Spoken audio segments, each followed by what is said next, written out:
Can you imagine spending 18 years living as a family with your mother, only to find out that you and her are not related in any sense of the word? Sounds like quite the common occurrence, especially within foster homes, right? Well, in Carlina White's case, the situation was a lot more sinister than that. This tale is considered one of the longest child abduction cases to be solved in the Center for Missing and Exploited Children's history, as well as the first in which the kidnapped victim led the reunification effort. Today, we will be covering the story of Carlina White, the woman that managed to solve her own kidnapping case. As always, don't forget to like this video and subscribe to our YouTube channel if you haven't done so already.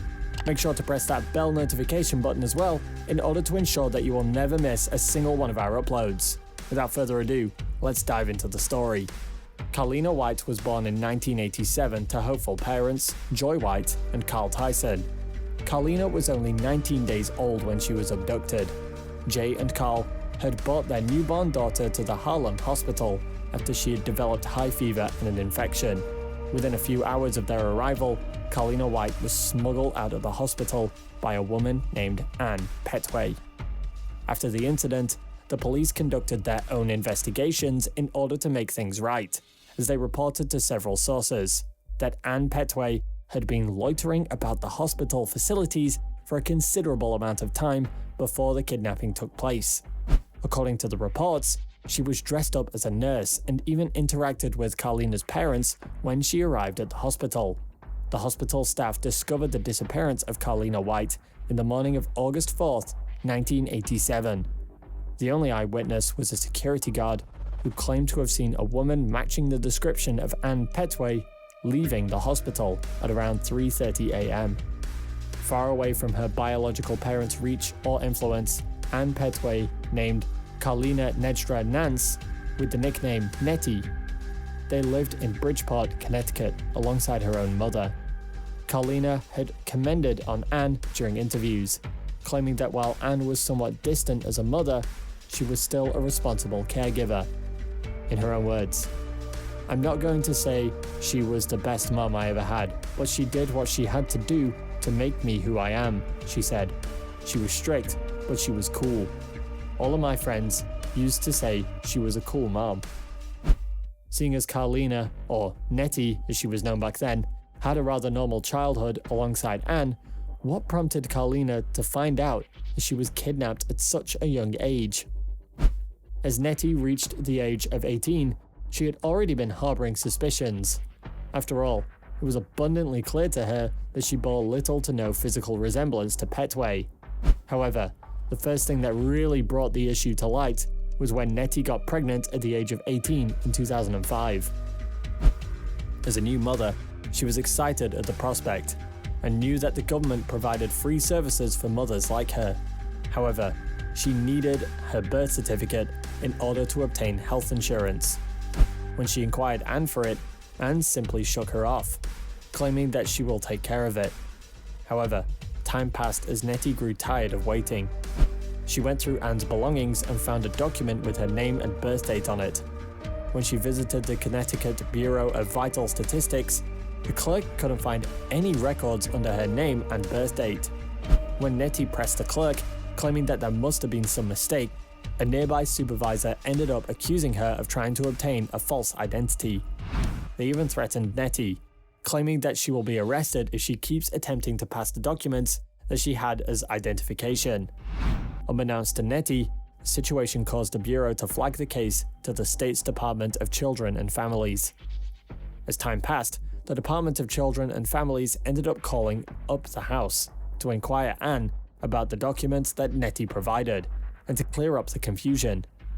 This caused Ann to confess to Nettie that she was not her birth mother.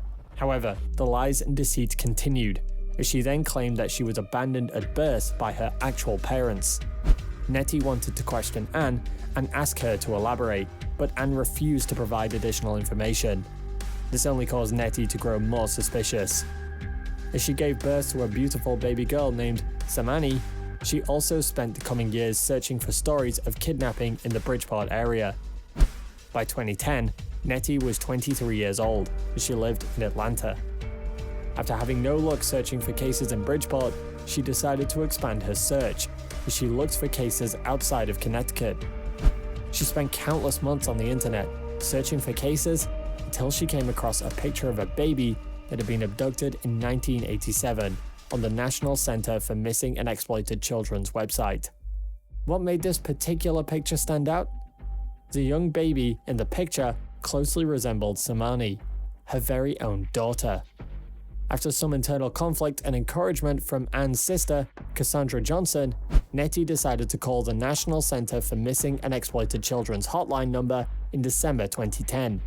She had a rough time explaining her situation, as explained by the center's president, Ernie Allen. She was agitated, he claimed. She talked about how she'd been trying to get information about her identity for 5 years. My sense was this was almost a call of desperation. However, with the help of the center, she managed to track down her search for her birth parents to 2 possible cases. With the center's help, they compared baby photos of Nejdra to Karlina's photos before her abduction. What sealed the deal was noticing the birthmark on the arm of the baby. It was identical to the birthmark that Nettie carried her entire life. In order to be certain, the NYPD reached out to Joy and Carl to gain their DNA samples. While the test was still taking place, Nettie started to converse with her potential birth parents on the phone rather consistently. Eventually, Joy and Carl decided to fly both Nettie and Samani to New York in order to meet the entire family in early 2011. Of course, things were not as smooth as either party had hoped.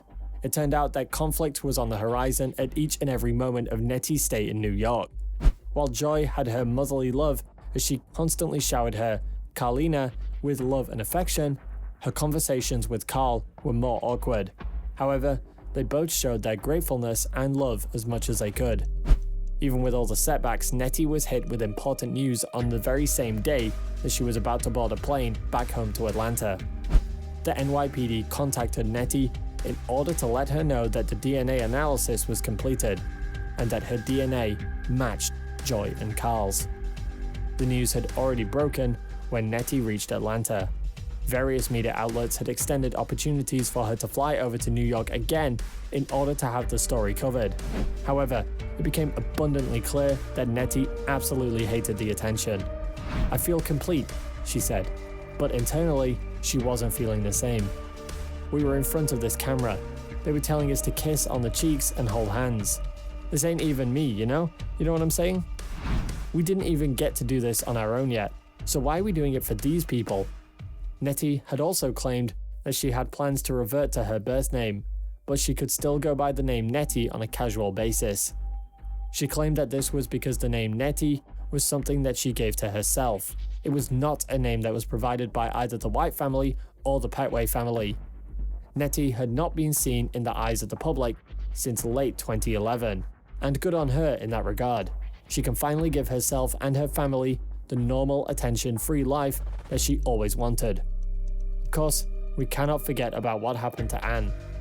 Anne Petway turned herself into the authorities in January 2011 as she pleaded guilty to the charge of kidnapping. She publicly apologized for her crime in the court in 2012, while her lawyers presented a sympathetic case around her as they claimed that she was motivated not by greed or desire to do harm, but by a desperate desire for a child, combined with depression and grief over her failed pregnancies and significant mental illness. Anyway, that marks the end of the story of Kaleena White. So, what do you think about this story? Let us know in the comments down below. As always, if you like this story, be sure to like this video and subscribe to our YouTube channel for more stories like this.